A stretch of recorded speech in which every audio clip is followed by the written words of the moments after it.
Hi, ഞാൻ ബിന്ദു. എൻ്റെ YouTube channel chilli ജാസ്മിനിലേക്ക് എല്ലാവർക്കും സ്വാഗതം. കുട്ടികൾക്കൊക്കെ ആണെങ്കിൽ സ്കൂളുകളിൽ ഇപ്പോൾ വാർഷിക പരീക്ഷയൊക്കെ കഴിഞ്ഞിട്ട് സ്കൂൾ അടയ്ക്കുന്നൊരു സമയമാണേ.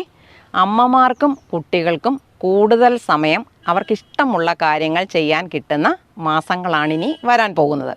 ഇപ്പോൾ അടുക്കളത്തോട്ടമൊക്കെ തുടങ്ങാനായിട്ട് താല്പര്യമുള്ളവരാണെങ്കിൽ അവർക്ക് തുടങ്ങാൻ പറ്റിയ സമയമാണ് ഈ മാർച്ച് മുതൽ മെയ് വരെയുള്ള സമയം എന്ന് പറയുന്നത്.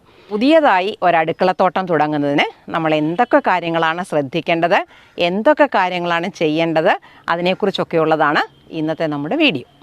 അടുക്കളത്തോട്ടം നമ്മൾ തുടങ്ങുമ്പോൾ അടുക്കളത്തോട്ടം തുടങ്ങാൻ ആഗ്രഹിക്കുന്നവർ ആദ്യമായിട്ട് ശ്രദ്ധിക്കേണ്ട കാര്യം എന്ന് പറയുന്നത് നല്ലതുപോലെ സൂര്യപ്രകാശം കിട്ടുന്ന ഒരു സ്ഥലം തന്നെ കൃഷി ചെയ്യാനായിട്ട് നമ്മൾ തിരഞ്ഞെടുക്കണം.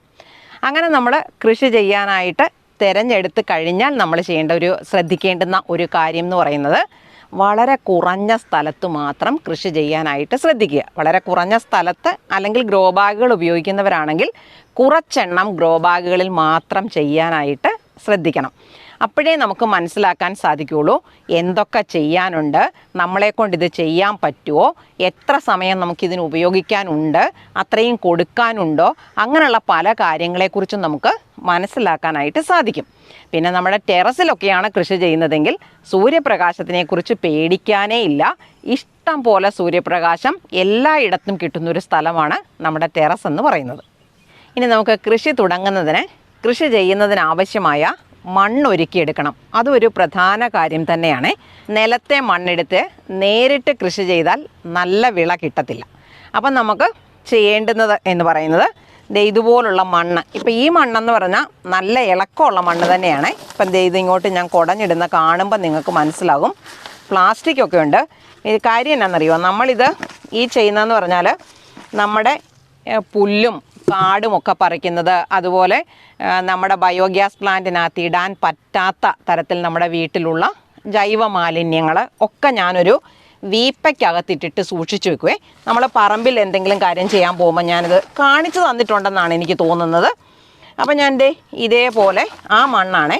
അതുകൊണ്ട് ഈ മണ്ണിന് നല്ല ഇളക്കം കണ്ടോ. ചിലപ്പോൾ ഈ പ്ലാസ്റ്റിക്കോടെ കൊണ്ടൊക്കെ ആരെങ്കിലും അറിയാതിടുന്നതാണെങ്കിലാണ് ഈ പ്ലാസ്റ്റിക്കിൻ്റെ ഭാഗം കിട്ടുന്നത്. അതിപ്പം നമുക്ക് കുഴപ്പമില്ല, നമുക്ക് കൈകൊണ്ട് അങ്ങ് എടുത്ത് മാറ്റിക്കളയാമല്ലോ ഉപയോഗിക്കുന്ന അവസരത്തിൽ. ബാക്കി മണ്ണ് ഞാൻ ഇതുപോലെ നല്ല ഇളക്കമുള്ള മണ്ണിനെ ഇവിടെ എടുത്തിട്ടുണ്ട്. ഇങ്ങനെ ഇളക്കമുള്ള മണ്ണല്ല, നമ്മൾ പറമ്പിലെ മണ്ണൊക്കെയാണ് എടുക്കുന്നതെങ്കിൽ ആദ്യം നമ്മളതിനെ നല്ല വളക്കൂറുള്ളതാക്കി മാറ്റാൻ ചാണകപ്പൊടിയോ അല്ലെങ്കിൽ എന്തെങ്കിലും തരത്തിലുള്ള കമ്പോസ്റ്റ്, കോഴിവളവോ മണ്ണിര കമ്പോസ്റ്റോ, നിങ്ങൾക്ക് എന്താണോ വളം കിട്ടുന്നത് അത്തരത്തിലുള്ളൊരു ജൈവ കമ്പോസ്റ്റ് വളം ഉപയോഗിക്കുന്നതാണ് എപ്പോഴും നല്ലത്. അപ്പം ഞാൻ ഇതിനകത്തേക്ക് ഉപയോഗിക്കാൻ പോകുന്നത് ചാണകപ്പൊടിയാണ്. നമ്മൾ വെറും മണ്ണാണ് എടുക്കുന്നതെങ്കിൽ പകുതി മണ്ണും പകുതി ചാണകപ്പൊടിയും എടുക്കുന്നതാണ് നല്ലത്. ഇപ്പോൾ ഇതുപോലെ നല്ല ഇളക്കമുള്ള വളക്കൂറുള്ള മണ്ണായതുകൊണ്ട് ഞാൻ ഇതിനകത്തോട്ടൊരു കുറച്ച് ചാണകപ്പൊടിയാണ് ചേർക്കുന്നത്. ചാണകപ്പൊടി ഇപ്പോൾ ഇച്ചിരി കൂടിപ്പോയാലും ഒരു കുഴപ്പമില്ല. ഇത് ഒരു കുറച്ച് ചാണകപ്പൊടിയാണ്. അപ്പം ഞാൻ കുറച്ച് ചാണകപ്പൊടി ഇതിനകത്തേക്ക് ഇട്ടു. ഇനി മണ്ണിനെ നല്ല ഇളക്കമുള്ളതാക്കി തീർക്കാനുള്ളവരാണെങ്കിൽ, ഇപ്പം കട്ട കെട്ടുന്ന ചെളി പോലെയൊക്കെയുള്ള മണ്ണാണെങ്കിൽ നമ്മൾ അവരെ നീർവാർച്ച കൂട്ടാൻ വേണ്ടി നമുക്കതിനകത്തേക്ക് കുറച്ച് ചകിരിച്ചോറിനെ ചേർക്കാവേ. കുറച്ച് ചകിരിച്ചോറ് ചേർക്കുവാണേ. ഈ വെള്ളത്തിനെ പിടിച്ചു നിർത്താനൊക്കെയുള്ള കഴിവ് ചകിരിച്ചോറിനുണ്ട്. അതുകൊണ്ടാണ് നമ്മൾ ചകിരിച്ചോറ് ചേർക്കുന്നത്. പിന്നെ മണ്ണിളക്കം നിലനിർത്താനായിട്ട് മണ്ണിളക്കം കുറവുള്ളവരാണെങ്കിൽ ചകിരിച്ചോറ് നല്ല ഒരു പരിധിവരെ സഹായിക്കും. അത് കൂടാതെ നമുക്ക് ഉമി എന്ന് പറഞ്ഞാൽ നെല്ല് കുത്തുമ്പം കിട്ടുന്നതാണ്. സാധാരണ നെല്ല് കുത്തുന്ന മില്ലുകളിലൊക്കെയാണ് കിട്ടുന്നത്. ഇപ്പോൾ കൂടുതൽ കൃഷിക്കാരും ഇതൊക്കെ താല്പര്യപ്പെടുന്നത് കൊണ്ട് വളമൊക്കെ വിൽക്കുന്ന കടകളിലും ഇതിനെ കിട്ടാനുണ്ട്. അപ്പം ഞാൻ കുറച്ച് ഉമി ഇതിനകത്തേക്ക് ചേർക്കുവാണേ. ഇനി നമുക്കിതിനെല്ലാം കൂടെ ഒന്ന് നല്ലവണ്ണം ഇളക്കി ചേർത്ത് എടുക്കണം. കണ്ടോ, ഈ മണ്ണും ഇതും എല്ലാം കൂടെ ചേർത്ത് എല്ലാ ഭാഗത്തും മിക്സ് ചെയ്ത് വരത്തക്ക രീതിയിൽ നമ്മളിതിനെ ഇളക്കി ചേർക്കുവാണേ. കണ്ടോ, ഇനി നമ്മൾ ചെയ്യുന്നത് എന്നാണെന്നറിയോ, ഈ ഇളക്കി ചേർത്ത മണ്ണിനെ ഞാനിവിടെ ടെറസിലാണ് കൃഷി ചെയ്യുന്നത്, ഗ്രോ ബാഗിലാണ് കൃഷി ചെയ്യുന്നത്. അതുകൊണ്ട് ഇതിനെ നമ്മൾ ഗ്രോ ബാഗിലേക്ക് വാരി നിറയ്ക്കും. ഇപ്പം മണ്ണിലാണ് നമ്മുടെ പറമ്പിലാണ് ചെയ്യുന്നതെങ്കിൽ ഇതേപോലെ ചാണകപ്പൊടിയും ഉണങ്ങിയ ഇലകളുമൊക്കെ ഇട്ടിട്ട് മണ്ണ് നല്ലതുപോലെ കൊത്തി ഇളക്കിയെടുക്കണം. അത് നല്ലോണം വായു സഞ്ചാരം കിട്ടാനും നീർവാർച്ച സൗകര്യം ഉറപ്പുവരുത്താനും വേണ്ടിയാണ് നമ്മൾ അങ്ങനെ ചെയ്തു കൊടുക്കുന്നത്. അങ്ങനെ ചെയ്ത് വേണം നമ്മൾ കൃഷി തുടങ്ങാൻ. അപ്പം ഞാൻ ഇതിനെ ഗ്രോ ബാഗിലേക്ക് നിറയ്ക്കാൻ എടുക്കുവാണേ. ഇതൊരു പഴയ ഗ്രോ ബാഗാണ്, നമ്മളിവിടെ കൃഷി ചെയ്തുകൊണ്ടിരിക്കുന്നതാണ്. അപ്പോൾ ഈ ചിലപ്പം മണ്ണൊക്കെ വാരി നിറച്ചതിന് ശേഷം മിച്ചം വരുമ്പോൾ നമ്മൾ ഗ്രോ ബാഗിനെ എവിടേക്കെങ്കിലും മാറ്റി സൂക്ഷിച്ച് വെക്കും. ഇതൊരു 3-4 വർഷം പഴക്കമുള്ള ഗ്രോ ബാഗ് കേട്ടോ. നല്ലോണം നീർവാർച്ച സൗകര്യത്തിന് ഞാനിവിടെ അവർ തന്നപ്പോഴുള്ളതിനേക്കാൾ കൂടുതൽ ഹോളൊക്കെ ഉണ്ടാക്കിയിട്ടിട്ടുണ്ട്. വെള്ളം ഒട്ടും തങ്ങി നിൽക്കാതിരിക്കാൻ വേണ്ടിയാണ്. നല്ലൊരു ഗ്രോ ബാഗാണ്. അതിൻ്റെ കുറച്ച് ഭാഗം നമ്മളിങ്ങനെ പുറത്തേക്ക് മടക്കി വെച്ചു. ഇനി നമ്മൾ ഇതിനകത്തേക്ക് ചെയ്യുന്നത് ആദ്യം കുറച്ച് ഉണങ്ങിയ ഇലകളെ ഇട്ട് കൊടുക്കുവാണേ. അങ്ങനെ നമ്മൾ ഉണങ്ങിയ ഇലകളെ ഇട്ട് കൊടുക്കുമ്പം നമ്മൾ നിറയ്ക്കാൻ ഇപ്പോൾ തുടക്കക്കാരൊക്കെ ആണെങ്കിൽ ഒത്തിരി അധികം മണ്ണൊന്നും അവരുടെ കയ്യിൽ കാണത്തില്ല. അല്ലെങ്കിൽ അങ്ങനെ തുടങ്ങുമ്പോഴേ നമ്മൾ ഒത്തിരി കഷ്ടപ്പാട് വിട്ട് കഴിഞ്ഞാൽ നമ്മൾ പണി മടുത്തു പോവും. അപ്പം നമ്മൾ കുറച്ച് മണ്ണാണ് എടുക്കുന്നതെങ്കിൽ ഈ ഗ്രോ ബാഗിനകത്തേക്ക് ആദ്യം ഉണങ്ങിയ ഇലകളും അതുപോലെ കമ്പോസ്റ്റും അല്ലെങ്കിൽ ഇതുപോലെ പച്ചില വളങ്ങളും ഒക്കെ കൊടുക്കുകയാണെങ്കിൽ നമുക്ക് നിറയ്ക്കാൻ എടുക്കുന്ന മണ്ണിനെ നല്ലൊരളവ് വരെ കുറയ്ക്കാൻ പറ്റും. പിന്നെ കുട്ടി കർഷകരൊക്കെ ആണെങ്കിൽ ഇതിൻ്റെ കനം കുറഞ്ഞിരുന്നാൽ എടുത്തു മാറ്റി വയ്ക്കാനും അവർക്ക് തന്നെ അറേഞ്ച് ചെയ്യാനും ഒക്കെ നല്ല സൗകര്യവും എളുപ്പവും കിട്ടുകയും ചെയ്യും. അപ്പം ഞാൻ ഇതിനകത്തേക്ക് ആദ്യം കുറച്ച് ഉണങ്ങിയ ഇലകൾ ഇടുവാണേ. ആദ്യം നമ്മൾ ഇതിനകത്തേക്ക് കുറച്ച് ഉണങ്ങിയ ഇലകൾ, ഇത് കണ്ടോ, ഇത് മിറ്റ അടിച്ച് വരുമ്പം കിട്ടുന്ന ഉണങ്ങിയ ഇലകളാണേ. അത് നമ്മൾ എല്ലാ ദിവസവും കുറേശ്ശെ വാരി ചാക്കിനകത്ത് നിറച്ച് വെക്കും. അങ്ങനെ കിട്ടിയ ഇലകളെയാണ് ഞാൻ ഇതിനകത്തേക്ക് നല്ലൊരളവ് വാരി ഇതിനകത്തേക്ക് നിറയ്ക്കുവാണേ. കാരണം നമുക്ക് അത്രയ്ക്ക് മണ്ണ് നിറയ്ക്കാനുള്ളത് കുറഞ്ഞു കിട്ടും. മാത്രമല്ല ഭാരവും കുറഞ്ഞു കിട്ടും കേട്ടോ. അപ്പം നമ്മൾ ഇതുപോലെ കുറച്ച് ഇലകളെ വാരി നിറച്ചു. ഇനി നമുക്ക് ഇതിനകത്തേക്ക് മണ്ണ് നിറയ്ക്കണം. അപ്പം നമ്മൾ ഈ മിക്സ് ചെയ്ത് വെച്ചിരിക്കുന്ന മണ്ണുണ്ടല്ലോ, അതാണ് ഞാൻ ഇടുന്നത്. മണ്ണ് കുറേശ്ശെ ഇതിനകത്തേക്ക് വാരി നിറയ്ക്കുവാണേ. അപ്പം നമ്മൾ ഇതുപോലെ മണ്ണ് വാരി ഇതിനകത്ത് നിറച്ച് കൊടുക്കണം. നിറയ്ക്കുന്ന എപ്പോഴും നമ്മളൊരു 1/4 ഭാഗം വരെ തുടക്കത്തിൽ മണ്ണ് നിറച്ചാൽ മതി കേട്ടോ. ഇതുപോലെ കുറച്ച് മണ്ണിൻ്റെ ആവശ്യമേ നമുക്ക് തുടങ്ങുമ്പോൾ ഉള്ളൂ. ഒത്തിരി മണ്ണ് നിറച്ച് കൊടുക്കേണ്ട കാര്യമില്ല. ഇനി നമ്മൾ ചെയ്യേണ്ടത് എന്നാണെന്നറിയോ, ഇതിനെ നല്ലതുപോലെ ഒന്ന് നനച്ച് കൊടുക്കണം. അപ്പം വെറും വെള്ളമാണേ ഞാൻ ഇതിനകത്തേക്ക് നനയ്ക്കുക. ഇപ്പോൾ ഈ തുടങ്ങുമ്പം നമ്മൾ നനയ്ക്കുമ്പോൾ ഉണ്ടല്ലോ, വെള്ളം ഈ മണ്ണിനകത്തൂടെ നനഞ്ഞിറങ്ങി താഴെ കൂടെ ഊർന്നു വരണം. അപ്പോഴാണ് എല്ലാ ഭാഗത്തേക്കും വെള്ളം എത്തി എന്ന് നമുക്ക് പറയാൻ പറ്റുന്നത്. കണ്ടോ, അതേ താഴേക്ക് വരുന്നുണ്ട് കണ്ടോ. അപ്പോൾ എല്ലാ ഭാഗവും നനഞ്ഞാണ് താഴേക്ക് വെള്ളം ഇറങ്ങുന്നത് കേട്ടോ. അപ്പം നമ്മൾ മണ്ണ് റെഡിയാക്കി. ഇനി നിലത്താണ് ചെയ്യുന്നതെങ്കിൽ ഞാൻ കൊത്തി ഇളക്കിയൊക്കെ ശരിയാക്കി ഇടണമെന്ന് പറഞ്ഞിട്ടുണ്ട്. ഇനി നമ്മളുടെ ജോലി എന്ന് പറയുന്നത് ചെടികൾ നടുക എന്നുള്ളതാണ്. ചെടികൾ നമ്മൾ നടുമ്പോൾ ഉണ്ടല്ലോ, നമുക്കിഷ്ടമുള്ളതും നമ്മൾ ഉപയോഗിക്കുന്നതും നമുക്ക് ആവശ്യമുള്ളതുമായ പച്ചക്കറി ചെടികളെ തിരഞ്ഞെടുക്കണം. അത് മാത്രമല്ല കേട്ടോ, വളർത്താൻ വലിയ ബുദ്ധിമുട്ടില്ലാത്ത ചെടികളെ വേണം നമ്മളെ തുടക്കത്തിൽ തിരഞ്ഞെടുക്കാൻ. അപ്പോൾ അതിന് നമുക്ക് ഇത് കണ്ടോ, ഇത് വെണ്ടയുടെ തൈകളാണേ. അപ്പം വെണ്ടയുടെ തൈകൾ നമുക്ക് തുടക്കത്തിൽ യാതൊരു ബുദ്ധിമുട്ടും ഇല്ലാതെ വളർത്തിയെടുക്കാൻ പറ്റുന്നതാണ്. പിന്നെ ഇത് കണ്ടോ, തക്കാളി പറ്റും. പിന്നെ ചീര, ഇതുണ്ട്, ഇത് നമ്മുടെ സുന്ദരി ചീര പാകി കിളിപ്പിച്ചിരിക്കുന്നതാണേ. ഇത് നമ്മൾ ഇവിടെ മയിൽപ്പീലി ചീര കിളിപ്പിച്ചിരിക്കുന്നതാണേ. ഇത് ഞാൻ പാകി വെക്കുന്നതൊക്കെ നിങ്ങൾക്ക് കാണിച്ചു തന്നിട്ടുള്ളതാണ്. അവരിത് ഇത്രയും കിളുത്തു.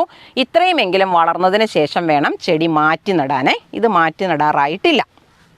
പിന്നെ ഒരു കാര്യമുണ്ടേ, ഇതിൻ്റെ ഒക്കെ തന്നെ തക്കാളിയുടെ ആയാലും വെണ്ടയുടെ ആയാലും വഴുതനയുടെ ആയാലും ചീരയുടെ ആയാലും വിത്തുകളെല്ലാം നമ്മളുടെ അടുത്ത് കിട്ടാനുണ്ട്. അതെല്ലാം തന്നെ ഞാൻ പാകി മുളപ്പിച്ച് ടെസ്റ്റ് ചെയ്തിട്ടുള്ളതാണ്. നിങ്ങൾക്ക് വിശ്വാസത്തോടെ വാങ്ങിച്ചെടുക്കാം. നമ്മളിതിൻ്റെ ഈ വീഡിയോ ചെയ്യുന്നതിൻ്റെ കൂട്ടത്തിൽ നിങ്ങൾക്ക് തരുമ്പം ഒരു വാട്സാപ്പ് നമ്പർ കൂടെ തരും. അപ്പോൾ ആ വാട്സാപ്പ് നമ്പറിൽ കൂടെ നിങ്ങൾക്ക് ഏതൊക്കെ വിത്തുകളാണ് വേണ്ടത് എന്ന് മെസ്സേജ് ഇട്ടാൽ മതി. തുടക്കക്കാർ കൃഷി ചെയ്തു തുടങ്ങുമ്പോൾ ഒരു 2, 3, 4 ഇനങ്ങൾ മാത്രം തുടങ്ങിയാൽ മതിയേ. ഇപ്പം ഞാൻ പറഞ്ഞല്ലോ, എളുപ്പത്തിൽ വലിയ ബുദ്ധിമുട്ടില്ലാതെ വളർത്താൻ സാധിക്കുന്ന പച്ചക്കറി ഇനങ്ങൾ. അതിൻ്റെ തന്നെ ഒരു 2, 3 തൈകൾ മാത്രം നിങ്ങൾ തുടക്കത്തിൽ തുടങ്ങിയാൽ മതി. അപ്പോൾ അതിനുള്ള എന്തെങ്കിലും കാര്യങ്ങൾ ശ്രദ്ധിക്കാനുണ്ടെങ്കിൽ അതൊക്കെ നമുക്ക് മനസ്സിലാക്കിയെടുത്ത് കൂടുതൽ കൃഷിയിലേക്ക് നമുക്ക് പോകാനായിട്ട് പറ്റും. തുടക്കത്തിലെ മടുത്തു പോകാതിരിക്കാനാണ് കുറഞ്ഞ അളവിൽ നിന്ന് തുടങ്ങാനായിട്ട് നമ്മൾ പറയുന്നത്. അപ്പം ഞാൻ ഇതിൽ നിന്ന് 2 തക്കാളിയുടെ തൈ എടുത്ത് ഒരുമിച്ച് ഇതിനകത്തേക്ക് നടാൻ പോവുകയാണേ.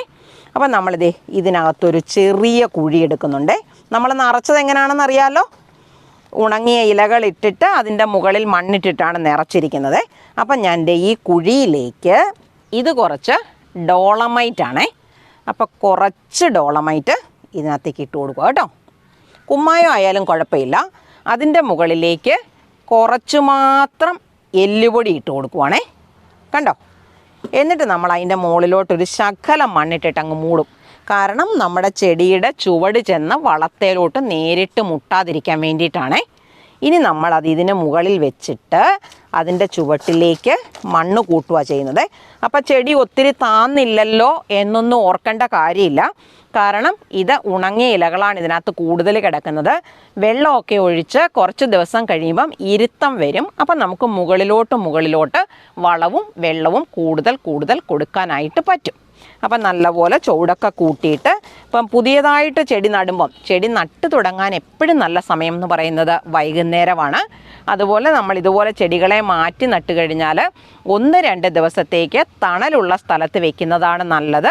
അവരുടെ വേര് പിടിച്ചു തുടങ്ങിക്കഴിയുമ്പം ചുവട് ഉറച്ചതിന് ശേഷം നല്ല പോലെ സൂര്യപ്രകാശം കിട്ടുന്ന സ്ഥലത്തേക്ക് മാറ്റി വെച്ചിട്ട് വേണം വളർത്താൻ. എങ്കിലേ ചെടിക്ക് നല്ല വളർച്ചയും നല്ല വിളവും കിട്ടിത്തുടങ്ങുകയുള്ളൂ കേട്ടോ. നല്ല വേനൽക്കാലമാണിത്. വല്ലപ്പോഴുമൊക്കെ നമുക്കൊരു വേനൽ മഴയൊക്കെ കിട്ടുന്നുണ്ടെങ്കിലുള്ളൂ. അത് നല്ല ശക്തമായ മഴയൊന്നും നമുക്ക് കോട്ടയത്തൊന്നും കിട്ടിത്തുടങ്ങിയിട്ടില്ല. അപ്പോൾ അങ്ങനെയുള്ള സാഹചര്യങ്ങളിൽ നമ്മൾ 2 നേരവും ചെടി നനയ്ക്കാനായിട്ട് ശ്രദ്ധിക്കണം. കണ്ടമാനം വെള്ളം ഒഴിച്ച് അതിൻ്റെ ചുവട്ടിലെ വളമെല്ലാം കൂടെ കലക്കി ഒഴുകി പോകുന്നത് പോലെ ഒഴിച്ചു കൊടുക്കണ്ട. നനവ് കിട്ടാനും മാത്രം വെള്ളം കൊടുക്കണം. അത് 2 നേരവും ചെയ്യാമെങ്കിൽ അതാണ് ഏറ്റവും നല്ലത്. അതുപോലെ വളം എന്ന് പറഞ്ഞാൽ ഏറ്റവും കുറഞ്ഞത് ഒരു 10 ദിവസം കൂടുമ്പോഴെങ്കിലും നമ്മുടെ പച്ചക്കറി ചെടികൾക്ക് വളം കൊടുക്കുന്നതാണ് നല്ലത്. നമ്മൾ ജൈവ രീതിയിൽ വളർത്താനുള്ള ശ്രമമാണല്ലോ നടത്തുന്നത്. അതാണ് നമ്മുടെ ആരോഗ്യത്തിനും നല്ലത്. അപ്പോൾ നമ്മൾ 10 ദിവസം കൂടുമ്പം എന്തെങ്കിലും ദ്രാവക രൂപത്തിലുള്ള വളം, അതിപ്പോൾ ഏത് വളമാണെങ്കിലും വെള്ളത്തിനകത്ത് കലക്കി വെച്ചിട്ട് അതിൻ്റെ തെളി നേർപ്പിച്ച് കൊടുക്കുന്നതാണ് നല്ലത്. നമ്മുടെ ജൈവ സ്ലറി ആണെങ്കിൽ വളരെ നല്ലതാണ്. വളരെ നേർപ്പിച്ച് മാത്രം കൊടുക്കുക. ചൂട് കാലമാണെന്നുള്ള ശ്രദ്ധയൊക്കെ നമുക്ക് മനസ്സിലുണ്ടായിരിക്കണം. ചെടിയുടെ ചുവട്ടിൽ നമ്മൾ പുതയിട്ട് കൊടുക്കണം, വേനൽക്കാലത്ത് പ്രത്യേകിച്ച്. അത് ചെടിയുടെ ചുവട്ടിൽ നനവും തണുപ്പും നിലനിൽക്കാനും കളകൾ വളരാതിരിക്കാനും സഹായിക്കും. ഇപ്പോൾ വേനൽക്കാലത്താണെങ്കിൽ ഇഷ്ടം പോലെ ഉണങ്ങിയ ഇലകളൊക്കെ കിട്ടാനുള്ള സമയമാണ്. അപ്പോൾ ഉണങ്ങിയ ഇലകൾ മാത്രം മതി. കൊച്ചു പിള്ളേരൊക്കെ ആണെങ്കിൽ വൈകുന്നേരം പോലത്തെ സമയത്ത് ഒരു കുറച്ച് ഭാഗത്തെ ഒരു എന്തെങ്കിലും തരത്തിലുള്ള മരങ്ങളൊക്കെ ഉണ്ടെങ്കിൽ അതിൻ്റെ ചോട്ടിൽ വീണ് കിടക്കുന്ന ഇലകളെ പെറുക്കിയെടുക്കുകയോ ഒരു ചൂല് കൊണ്ട് അടിച്ചു കൂട്ടുകയോ ഒക്കെ ചെയ്താൽ നമ്മുടെ കൃഷിക്ക് ഉപയോഗിക്കാൻ ആവശ്യമായ ഉണങ്ങിയ ഇലകൾ കിട്ടും. അപ്പോൾ ഇത് കണ്ടോ, ഈ തക്കാളിയുടെ ചോട്ടിൽ ഞാൻ ഇതേപോലെ ഉണങ്ങിയ ഇലകളെ ഇട്ട് കൊടുത്തിരിക്കുകയാണ്. അവർ നല്ല ആരോഗ്യത്തോടെ വളർന്നു വരുന്നത് കാണുന്നുണ്ടോ? അപ്പോൾ ഇതേപോലെ വളർന്നു വരികയും ചെയ്യും. ഈ ചെടിയൊക്കെ ഇപ്പം തന്നെ പൂവിടാൻ തുടങ്ങിയിട്ടുണ്ട്, മൊട്ട ആയി തുടങ്ങിയിട്ടുണ്ട്. നമുക്ക് ശ്രദ്ധിച്ചാൽ അറിയാം. ഇത് കണ്ടോ, ഇതൊക്കെ മൊട്ട ആയി തുടങ്ങിയിരിക്കുവാണ്. തക്കാളിക്ക് നമ്മൾ പ്രത്യേകം ഓർത്തോണം. വളരുന്നതിനനുസരിച്ച് ഒരു 10-15 ഒക്കെ ദിവസം കൂടുമ്പം സ്യൂഡോമോണാസ് കലക്കി ചെടിയുടെ ചുവട്ടിലും ഇലകളിലും ഒക്കെ വീഴത്തക്ക രീതിയിൽ ഒഴിച്ചു കൊടുത്താൽ നല്ലൊരു പരിധി വരെ നമുക്ക് ഈ ബാക്ടീരിയൽ വാട്ടത്തിനെ തടഞ്ഞു നിർത്താനായിട്ട് പറ്റും. ചിലപ്പോഴൊക്കെ എന്നാലും വരുന്ന സാഹചര്യങ്ങളൊക്കെ ഉണ്ട്. വളവും വെള്ളവും പോലെ തന്നെ പ്രധാനപ്പെട്ടതാണ് കീടനാശിനികളുടെ ഉപയോഗവും. നമ്മൾ ഏതെങ്കിലും ജൈവ കീടനാശിനി, രാസ കീടനാശിനി ഉപയോഗിച്ച് വിഷം തിന്നേണ്ട ആവശ്യമില്ല. എന്തെങ്കിലും ജൈവ കീടനാശിനി ആഴ്ചയിൽ 1-2 പ്രാവശ്യം നമ്മൾ കൃത്യമായി ചെടിയുടെ ഇലകളിലും ഇലകളുടെ അടിയിലും തണ്ടിലും ഒക്കെ വീഴത്തക്ക രീതിയിൽ സ്പ്രേ ചെയ്ത് കൊടുക്കുകയും ചെയ്യണം. അതിനൊരു മടിയും വിചാരിക്കരുത്. നമ്മൾ ജൈവ കീടനാശിനി ഉപയോഗിച്ച് കഴിഞ്ഞാൽ രാസ കീടനാശിനിയെ പോലെ കീടങ്ങൾ പെട്ടെന്ന് പോകുകയല്ല ചെയ്യുന്നത്, താമസം വരും. അപ്പം നമ്മൾ ചെയ്യേണ്ടതെന്ന് പറഞ്ഞാൽ കീടങ്ങൾ പിടിക്കാതെ നോക്കുക. കൃത്യമായി ജൈവ കീടനാശിനികൾ ഉപയോഗിച്ചു കൊണ്ടിരുന്നാൽ ബിവേറിയയോ അല്ലെങ്കിൽ വേപ്പെണ്ണയും സോപ്പുവോ അല്ലെങ്കിൽ സോഡാപ്പൊടിയോ അല്ലെങ്കിൽ എന്ത് തരത്തിലുള്ള ജൈവ കീടനാശിനിയായാലും കുഴപ്പമില്ല, നമ്മൾ ഉപയോഗിച്ചു കൊണ്ടിരുന്നാൽ കീടങ്ങൾ ശല്യം ചെയ്യാതിരിക്കും. ഇത്രയൊക്കെ ചെയ്യുവാണെങ്കിലുണ്ടല്ലോ നമ്മുടെ ചെടികളൊക്കെ നല്ലതായിട്ട് വളരുകയും ചെയ്യും, നല്ലതുപോലെ വിളവ് തരികയും ചെയ്യും. അപ്പം നമ്മൾ ചെയ്യേണ്ടതെന്ന് പറഞ്ഞാൽ അവയെല്ലാം സമയത്ത്, അനുയോജ്യമായ സമയത്ത്, കണ്ടമാനം മൂത്തു പോകാതെ വിളഞ്ഞു പോകാതെ അവരെയെല്ലാം എടുത്ത് ഉപയോഗിക്കുക എന്നുള്ളതാണ് നമ്മുടെ പണി. ചെറിയൊരു വിളവെടുപ്പ് നമ്മുടെ വീഡിയോ തീർക്കുന്നതിന് മുന്നേ ചെയ്യാവേ. ഇത് കണ്ടോ, ഇതിനകത്തൊക്കെ നിൽക്കുന്ന ചീരകളെന്ന് പറഞ്ഞാൽ ഇതിനകത്ത് ഞാൻ കൊത്തമര വളർത്തി തുടങ്ങിയിരിക്കുന്നതാണേ. അപ്പം ഈ ഗ്രോ ബാഗിനകത്ത് നമ്മൾ കൊത്തമര പിടിപ്പിക്കുമ്പോൾ തന്നെ കുറച്ച് ചീരയുടെ കുഞ്ഞു തൈകളുണ്ടായിരുന്നു. അവരവിടെ നിന്നോട്ടേ എന്ന് ഞാൻ വിചാരിച്ചു. കണ്ടോ, ഇത്രയും വളർന്ന് കിട്ടിയിട്ടുണ്ടേ. അപ്പോൾ നമുക്ക് ഇവരെ ചോട്ടിൽ നിന്ന് പറിച്ചു കളയാം, അല്ലെങ്കിൽ ചുവട് ചേർത്ത് മുറിച്ചെടുക്കാം. പിന്നെ ചീര അങ്ങോട്ട് മുകളിലോട്ട് വളരത്തില്ല, ചുവട് ചേർത്താണ് മുറിച്ചെടുക്കുന്നതെങ്കിൽ. ഇതേ നമ്മുടെ പയറൊക്കെ വളർന്നു തുടങ്ങി. ഇത് കണ്ടോ, കായ്ച്ചു തുടങ്ങിയിട്ടുണ്ടേ. നമ്മുടെ ചുമലപ്പയറാണേ. ഇതിൻ്റെ വിത്തൊക്കെ ഇവിടെ കൊടുക്കാനുണ്ട്, ആവശ്യക്കാർ ചോദിച്ച് മേടിക്കണം കേട്ടോ. നമ്മുടെ സുന്ദരി ചീരയാണ്. ഇപ്പം മുറിച്ചെടുക്കാനൊക്കെ പ്രായമായിട്ടുണ്ട്, പക്ഷേ ഞാൻ ഇന്ന് മുറിച്ചെടുക്കുന്നില്ല. അവരിവിടെ നിൽക്കട്ടെ. കണ്ടോ, തണ്ട് കണ്ടോ, തണ്ട് നിറയെ ശിഖരങ്ങൾ വരുന്ന നല്ലൊരു ചീരയാണ് സുന്ദരി ചീര കേട്ടോ. കറി വെക്കാനും തോരൻ വെക്കാനും ഒക്കെ സൂപ്പറാണ്. ഒരു ചോട് പയറാണേ. ഇത് കായ്ച്ചൊക്കെ തുടങ്ങിയിട്ടുണ്ട്. ഇത്രയാകുമ്പോൾ തന്നെ നമുക്കങ്ങ് പറിച്ചെടുക്കാം. ഇത് ഇതുപോലെ ഒന്ന് പിരിച്ചാൽ മതി. ഇപ്പോൾ കത്രികയും കാര്യങ്ങളൊന്നും നമ്മുടെ കയ്യിലില്ലെങ്കിലും ഇങ്ങനെ നമുക്കൊന്ന് പിരിച്ചെടുക്കാം. ഇതുപോലെ നമുക്ക് നീളമുള്ള പയറുകളാണെങ്കിൽ ഒരു 10 പയറുണ്ടെങ്കിൽ സുഖമായിട്ട് തോരൻ വെക്കാം കേട്ടോ. വിഷുവിന് വേണ്ടിയുള്ള വെള്ളരിയൊക്കെ ഇത് ഉണ്ടായി തുടങ്ങിയിട്ടുണ്ട് കണ്ടോ. കുഞ്ഞായിട്ട് ഇത് 1, ഇത് 2, ഇത് 3, ഇത് 4 കണ്ടോ. ഇച്ചിരി കൂടി വളരുമ്പോൾ നമ്മളവരെ കവറിട്ട് മൂടിയിടും. ഞാനിവിടെ അവിടെ എവിടെയൊക്കെ ഇട കിട്ടുന്നിടത്താണ് ഞാൻ ഈ പയറിൻ്റെ വിത്തുകൾ ഇട്ടിരിക്കുന്നത്. ഇതുണ്ടോ, നമ്മളിവിടെ കൊടുക്കുന്ന ചുവന്ന പയറാണേ. നല്ല നീളം വെക്കും, നല്ല വലിപ്പവും വെക്കും. നല്ല സൂപ്പർ പയറാണ്. പച്ച നിറത്തിലുള്ള പയറും ഉണ്ട്. നിങ്ങൾക്ക് ഇഷ്ടമുള്ളത് ഏതാണെന്ന് വെച്ചാൽ അത് വാങ്ങിച്ച് നടാവേ. ഇതിവിടെ ഒക്കെ ഉണ്ടായിട്ടുണ്ട്. ഇത് കണ്ടോ, ഇന്നിപ്പോൾ കൂടുതലും എനിക്ക് വിളവെടുക്കാനായിട്ടുള്ളത് ഇവിടെ ചുവന്ന പയറാണേ. ഇതുപോലെ തന്നെ പച്ചപ്പയറുണ്ട്. ഇവിടെ നിൽക്കുന്ന പല ചെറിയ തൈകളും കാണുന്നത് പച്ചപ്പയറിൻ്റേതാണ്. ചുവപ്പ് പയർ കൂടുതലുണ്ടായപ്പം പിന്നെ നമ്മൾ പച്ചയാണ് ഇട്ടത്. ഇത് ഇത്രയും പയറ് മതി നമുക്ക്. ശരിക്കും പറഞ്ഞാൽ ഒരു പച്ചമുളകും എല്ലാം കൂടെ ചേർത്തിട്ട് ഒരു 2 ഉള്ളിയും ഒക്കെ അരിഞ്ഞിട്ടാൽ ഒരു സാധാരണ വീട്ടിൽ തോരൻ വെക്കാൻ ഇത് ഇത്രയും പയറ് മതി. കണ്ടോ, ഇത് വാളമരയാണേ. അപ്പോൾ ഇത് പറിക്കാറായ വാളമരയാണ് കണ്ടോ. ഒത്തിരി മൂത്ത് പോകാതെ വാളമരകൾ പറിച്ചെടുക്കണം. അതുപോലെ ഇത് ഇഷ്ടം പോലെ ഇവിടെ എല്ലാം പൂക്കുന്നുമുണ്ട്. അതിനനുസരിച്ച് ഇത് കണ്ടോ, നിറയെ പൂക്കുന്നുണ്ടോ. പൂത്ത് മുകളിൽ നിന്ന് കായായി തന്നെ വരുവാണേ. ഇത് കണ്ടോ കാ പിടിക്കുന്നത്. അതുപോലെ അപ്പുറത്തെ സൈഡിലോട്ടും നല്ലതായിട്ടുണ്ട്. പാകമാകുന്നതിന് നോക്കി നമ്മൾ വിളവെടുത്തോണം. ഇത് നമ്മുടെ മരമുന്തിരിയാണേ. കണ്ടോ, തണ്ടുകളിൽ കൂടെ കണ്ടോ നിറയെ കായ്കൾ പറ്റിപ്പിടിച്ചിരിക്കുന്നത് കണ്ടോ. പച്ചയും പഴുത്തതുമായിട്ടുള്ളതുണ്ട്. ഇതുപോലെ പൂക്കൾ നിറയെ വരുവാണ്. നമ്മൾ ഈ പഴുത്തത് പറിക്കുന്നതിനനുസരിച്ച് വീണ്ടും നിറയെ കായ്കൾ ഉണ്ടാകുന്നുണ്ട് കേട്ടോ. മരമുന്തിരി എന്ന് പറയുന്നത് ഇതാട്ടോ. ശരിക്കും മുന്തിരിയാണ്, അല്ലേ? മുന്തിരിയെ പോലെ നല്ല മധുരമുള്ളതാണ്. മുന്തിരിയേക്കാൾ മധുരമുള്ളതാണെന്ന് പറയാം. വലിപ്പവും കൂടുതലാണ്. ഇതൊക്കെ കണ്ടോ, നല്ല വലിപ്പമുള്ള കായ്കൾ തന്നെയാണ് കണ്ടോ. ഇതേപോലെ നമുക്ക് വിളവെടുക്കണമെന്ന് തോന്നുന്നില്ലേ? ഇങ്ങനെ വിളവെടുക്കാനായിട്ട് നിങ്ങൾക്കും കിട്ടാൻ വേണ്ടിയാണ് ഞാൻ നിങ്ങളോട് തുടങ്ങാൻ പറയുന്നത്. നമ്മുടെ ഇന്നത്തെ വീഡിയോ കണ്ടിട്ട് ഏതൊക്കെ കൊച്ചു കുട്ടികളാണ് കൃഷിയിലേക്ക് ശ്രമിക്കുന്നത്, അല്ലെങ്കിൽ കൃഷി തുടങ്ങാനായിട്ട് ആഗ്രഹിക്കുന്നത്, ചെയ്തു തുടങ്ങുന്നത്, ചെയ്യാൻ ഒരുങ്ങുന്നത് എന്നൊക്കെ എനിക്കൊന്ന് കമൻ്റ് ഇടണേ. പിന്നെ നമ്മൾ കൃഷി ചെയ്യുമ്പം പ്രത്യേകം ശ്രദ്ധിക്കാനുള്ളൊരു കാര്യമാണ്, വിത്തുകൾ കിട്ടുമ്പോൾ ആ വിത്തിൻ്റെ പാക്കറ്റിൻ്റെ പുറത്ത് പല കാര്യങ്ങൾ എഴുതിയിട്ടുണ്ടായിരിക്കും. എത്ര നേരം കുതിർക്കണം, എങ്ങനെ നടണം എന്നൊക്കെ. അതൊക്കെ നമ്മൾ ഏത് സമയങ്ങളിലാണ് വളർത്തേണ്ടത് അതൊക്കെ വായിച്ചു നോക്കിയിട്ടേ കൃഷി തുടങ്ങാവുള്ളേ. തണ്ണിമത്തൻ്റെയും അതുപോലെ വഴുതനയുടെയും വിത്തുകൾ കണ്ടോ, കുതിർത്തിട്ട് ഇതുപോലെ ഞാൻ നനഞ്ഞ തുണിക്കകത്ത് കെട്ടിവെക്കും കണ്ടോ. തണ്ണിമത്തൻ്റെ വിത്തുകളെല്ലാം തന്നെ കിളുത്തിട്ടുണ്ട്. അതുപോലെ വഴുതന തൈകളിലും മുള വന്നു തുടങ്ങിയിട്ടുണ്ട്. ഇങ്ങനെ നമ്മൾ മുളപ്പിച്ചിട്ടാണ് നടുന്നതെങ്കിൽ, മണ്ണിലേക്ക് കൊടുക്കുന്നതെങ്കിൽ നമുക്ക് ഉറപ്പിക്കാം ഇവർ കിളുത്തു വരും. ചിലപ്പോൾ നമ്മൾ മണ്ണിനകത്തോട്ടിട്ടിട്ട് വെള്ളം ഇട്ടിട്ട് പോയി കഴിഞ്ഞാൽ ചിലപ്പോൾ മണ്ണ് കൂടിയാൽ കിളുക്കത്തില്ല, വെള്ളം കൂടിയാൽ കിളുക്കത്തില്ല. അതുകൊണ്ട് ഇതുപോലെ മുളപ്പിച്ചതിന് ശേഷം നടുന്നതാണ് നമുക്ക് നല്ലത് കേട്ടോ. ഞാനിവിടെ കൊടുക്കുന്ന എല്ലാ വിത്തുകളും തന്നെ ഞാനിവിടെ പാകി മുളപ്പിച്ച് നോക്കിയതിന് ശേഷമാണ് നിങ്ങൾക്ക് തരുന്നത്. നിങ്ങൾക്ക് വിശ്വാസത്തോടെ മേടിച്ച് നടാനായിട്ട് പറ്റും. ഇപ്പം ഞാൻ നിങ്ങൾക്ക് തണ്ണിമത്തൻ്റെ വിത്ത് മുളപ്പിച്ചത് കാണിച്ചു തന്നില്ലേ? ആ തണ്ണിമത്തൻ്റെ വിത്തുകൾ ഇട്ടിട്ട് കിളുത്ത് ഉണ്ടായിരിക്കുന്നതാണ്. ഇതുണ്ടോ, തണ്ണിമത്തൻ ഉണ്ടായി തുടങ്ങിയിട്ടുണ്ട്. ഇത് കണ്ടോ, ഇവിടെ കുഞ്ഞു കായ്കൾ പിടിച്ചിട്ടുണ്ട്. ഇവിടെ അതിനേക്കാൾ വലുതുണ്ട് കണ്ടോ. അപ്പോൾ ഇതേപോലെ നിങ്ങൾക്കും തണ്ണിമത്തങ്ങ ഈസി ആയിട്ട് വളർത്തിയെടുക്കാൻ സാധിക്കും. വിത്ത് കിട്ടാനില്ലെന്നാണെങ്കിൽ എന്നോട് ചോദിച്ചാൽ മതി, ഒരു മെസ്സേജ് ഇട്ടാൽ മതി, ഞാൻ നിങ്ങൾക്ക് വിത്തുകൾ എത്തിച്ചു തരാം. അപ്പോൾ ഞാൻ 2 പാവയ്ക്ക, ഇത് കറുത്ത പാവയ്ക്ക ചെറുതാണേ. അതും കൂടെ ഞാൻ പറിച്ചെടുത്തിട്ടുണ്ട്. ഇങ്ങനെ ഞാൻ വിളവെടുത്തിരിക്കുന്നതൊക്കെ കാണുമ്പോൾ നിങ്ങൾക്കും കൃഷി ചെയ്യണമെന്ന് തോന്നുന്നില്ലേ? ശരിക്കും പറഞ്ഞാൽ ഞാൻ നിങ്ങളെ കൃഷി ചെയ്യാനായിട്ട് പ്രേരിപ്പിക്കുവാണ്, അല്ലെങ്കിൽ ഇതുപോലെ വിളവെടുത്ത് കാണിച്ച് നിങ്ങളെ കൊതിപ്പിക്കുവാണെന്ന് വിചാരിക്കാം. എല്ലാവരും അപ്പം കുട്ടി കർഷകരും പുതിയതായിട്ട് കൃഷി തുടങ്ങാൻ താല്പര്യമുള്ളവരും ഒക്കെ നമ്മുടെ ഈ വീഡിയോ കണ്ടു കഴിയുമ്പോൾ തന്നെ തുടങ്ങാനുള്ള ശ്രമം ആരംഭിക്കണം. അതിനെക്കുറിച്ചുള്ള കാര്യങ്ങളൊക്കെ എനിക്ക് കമൻ്റായിട്ടിടണം. ഇതേപോലെ ഉപകാരപ്രദമായ മറ്റൊരു വീഡിയോയുമായി നമുക്ക് അടുത്ത ദിവസം വീണ്ടും കാണാം.